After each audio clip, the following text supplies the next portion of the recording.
नमो नमः। अहमस्मि डॉक्टर दीनानाथ शाह, सह प्राचार्य संस्कृतं पूर्णिमा राम प्रसाद संस्कृत महाविद्यालय वैगनी दरभंगा। भो छात्रा शास्त्री तृतीय खंडे साहित्य प्रतिष्ठायां पंचम पत्रे मेघदूत खंडकाव्यं निर्धारितं वर्तते। तस्य पूर्वमेघः तत्र पठनीयः वर्तते। इदानीं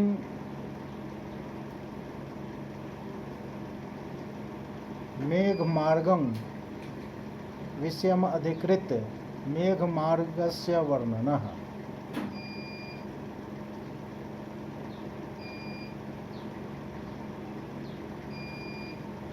सुविधा के लिए, भाषा बोध के लिए हिंदी में पूर्व मेघ के आधार पर मेघमार्ग अथवा यक्ष द्वारा वर्णित रामगिरी के से अलका तक के मार्ग के वर्णन को मैं प्रस्तुत करने का प्रयास संप्रति कर रहा हूँ। मेघ मार्ग का वर्णन पूर्व मेघ के आधार पर। मेघदूत महाकवि कालिदास द्वारा प्रणीत प्रसिद्ध खंड काव्य है। मेघदूत में कवि कुलगुरु ने अपने भौगोलिक ज्ञान, प्रचुर कल्पना एवं प्रकृति प्रेम का बड़ी सरसता के साथ परिचय दिया है। रामगिरी पर्वत पर अपने स्वामी से शापित एक यक्ष एक वर्ष के लिए अपनी प्रिया से विमुक्त होकर निवास कर रहा है। यहीं से मेघ को प्रस्थान करना है। कालिदास ने रामगिरी पर्वत से लेकर अलकापुरी तक के मध्य में पड़ने वाले प्रसिद्ध स्थानों, नगरों, नदियों, पर्वतों और तीर्थ स्थानों का ऐसा सुंदर, आकर्षक एवं सरस वर्णन किया है जिसको सुनते ही सहृदय व्यक्ति के हृदय में शीघ्र इच्छा होती है कि अभी प्रस्थान करके कालिदास के मेघदूत में चित्रित एवं वर्णित स्थानों को देखकर जीवन का आनंद प्राप्त करो। कालिदास के वर्णित मेघमार्ग के पर्यालोचन से महाकवि के असाधारण भौगोलिक ज्ञान का पता चलता है। यह रामगिरी कौन सा स्थान था, इसके संबंध में विद्वानों में पर्याप्त मतभेद है। कुछ टीकाकारों ने इसे चित्रकूट माना है, किंतु आधुनिक विद्वानों की मान्यता है कि नागपुर के उत्तर में स्थित वर्तमान राम टेकरी नामक पहाड़ी को ही मेघदूत में रामगिरी कहा गया है। डॉक्टर हजारी प्रसाद द्विवेदी का मत है कि सरजुगा नामक रियासत में स्थित पहाड़ी का नाम रामगिरी था।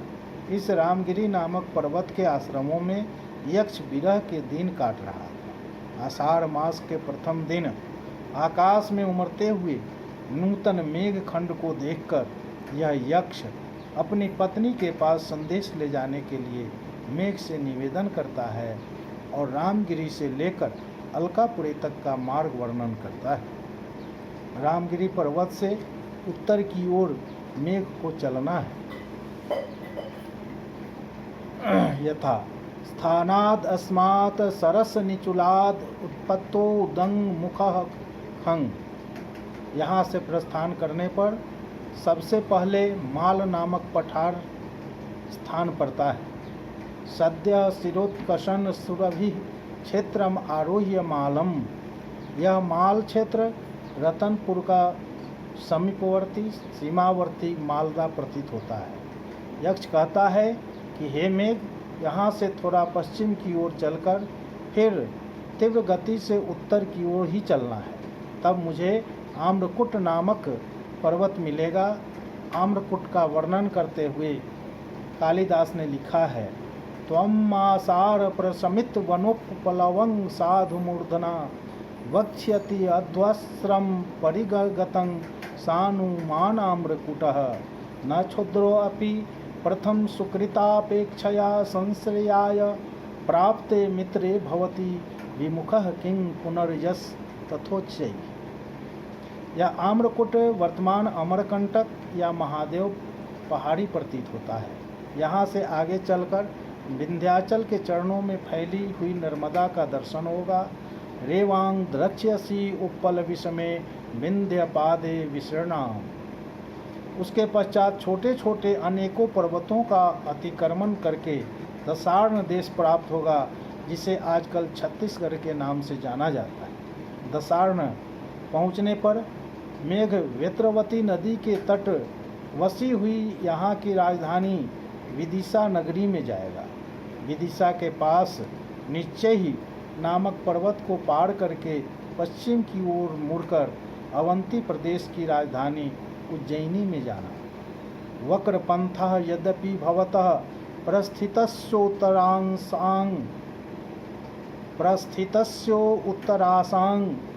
सौधोत्संग प्रणयन विमुखो मा स्म भुरुज्जयिनाम।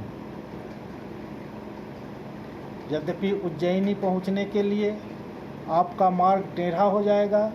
विदिशा से उज्जैनी के मार्ग में निर्विंध्या तथा शिप्रा नदियाँ प्राप्त होगी। उन्हें पार करके उज्जैनी के बाहर उपवन में महाकाल नामक भगवान शंकर का मंदिर स्थित है। वहाँ पर भगवान शंकर का दर्शन करना और उनकी संध्या आरती में भाग लेना। इस अवसर पर उसे गंधवती नदी की सुगंधित वायु के सेवन करने का भी अवसर प्राप्त होगा।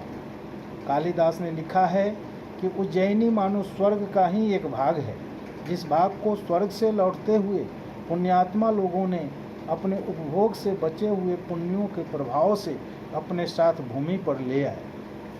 इसी भाव को व्यक्त करते हुए मेघदूत में लिखा है कि प्राप्यावंतीन उदयन कथा कोविद ग्राम वृद्धान पूर्वोदिष्टाम उपसरा पुरीं श्री विशालां स्वल्पीभूते सुचरित फले स्वर्गिनांगांगतानां शेषै पुण्य हृतमिव दिवः कांति मत खंडमेकम।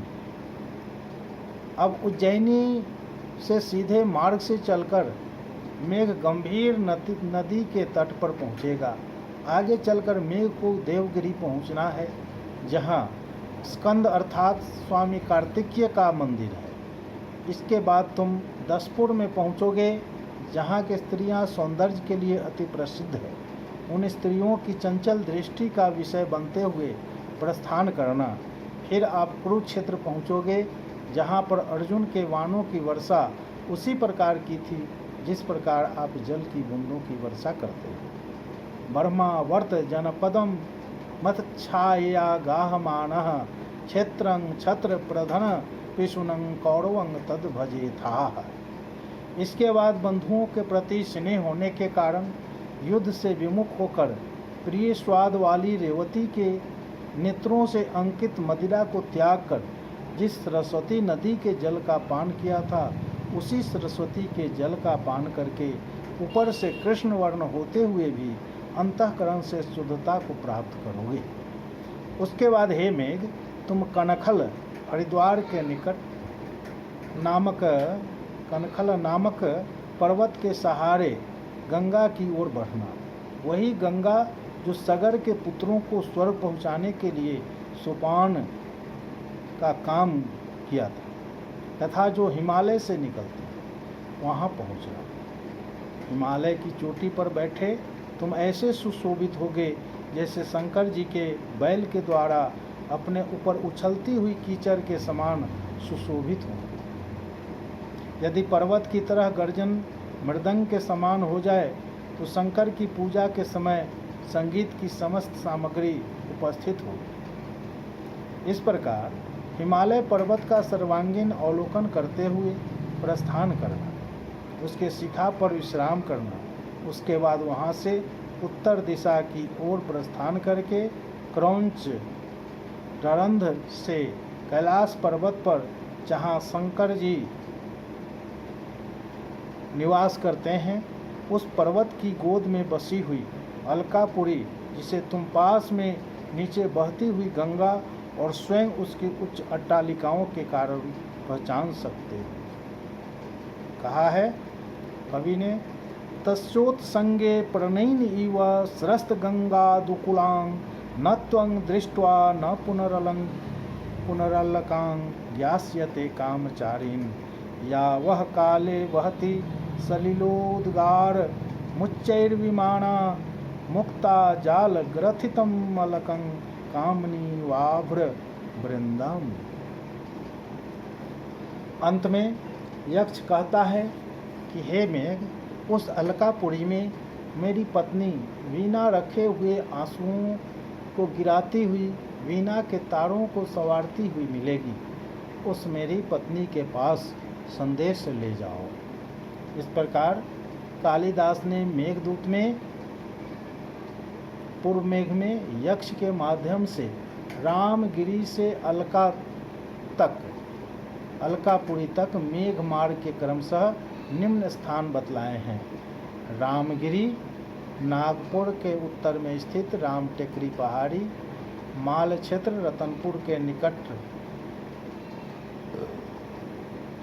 की मालदा, आम्रकुट पर्वत, अमरकंटक या महादेव पहाड़ी, नर्मदा नदी, दसार्ण छत्तीसगढ़ जिले का प्रदेश, वेत्रवती बेतवा नदी, विदिशा, भेलसा, निश्चय विदिशा के समीपवर्ती पहाड़ी, वन नदी, निर्विंध्या नदी, सिंधु नदी, काली नदी, अवंती या मालव प्रदेश, सिपरा नदी, उज्जैनी नगरी, वहीं गंधवती नदी तट पर स्थित महाकाल मंदिर, गंभीर नदी, देवगिरी, झांसी के दक्षिण पश्चिम में स्थित देवगढ़, चरमनवती, चंबल नदी, दसपुर, मंदसौर, ब्रह्मावर्त प्रदेश, हस्तिनापुर के उत्तर में फैला प्रदेश, कुरुक्षेत्र, सरस्वती नदी, कनखल पर्वत, हरिद्वार के निकट, गंगा नदी, हिमालय पर्वत, चरन्यास, हरकी पैरी, क्रौंच रंध्र, मानसरोवर का द्वार, कैलाश पर्वत और वहीं पर स्थित मानसरोवर एवं अलका। इस प्रकार कालिदास ने जिस क्रम से मेघ के उक्त मार्ग का वर्णन किया है, उससे रामगिरी से अलकापुरी तक के संपूर्ण भूभाग के विषय में कालिदास का यथोत्तम भौगोलिक ज्ञान प्रकट होता है। जैसा कि कालिदास ने स्वयं उन प्रदेशों को अपनी आँखों से देखा। मध्य भारत से लेकर हिमालय की चोटियों तक मार्ग में पड़ने वाले प्राकृतिक सौंदर्य, ऐतिहासिक तथा महत्वपूर्ण प्रमुख स्थानों का कवित्वमय सरस वर्णन किया है। मेघ का मार्ग निरूपण में महाकवि ने अन्य विशेषताएं, प्रकृति चित्रण, रमणीय कल्पना आदि गीति काव्य तत्वों की स्थिति, भक्ति भावना का प्रदर्शन, मार्ग का मेघ पर्यानानुरूप हो, इसका सरस एवं मार्मिक समायोजन कवि ने इस काव्य में किया है, जो द्रष्टव्य, अध्येतव्य एवं अनुशीलनीय है। अतः छात्रों को मेघदूत ग्रंथ का सांगोपांग अध्ययन करना चाहिए। परीक्षा की दृष्टि से इनके प्रश्नों का, इनके श्लोकों का विश्लेषणात्मक अध्ययन करना चाहिए और परीक्षा में उत्तीर्णता के लिए अग्रसर होना चाहिए। आज इन्हीं शब्दों के साथ अपनी वाणी को विराम देता हूँ। ओम शांति।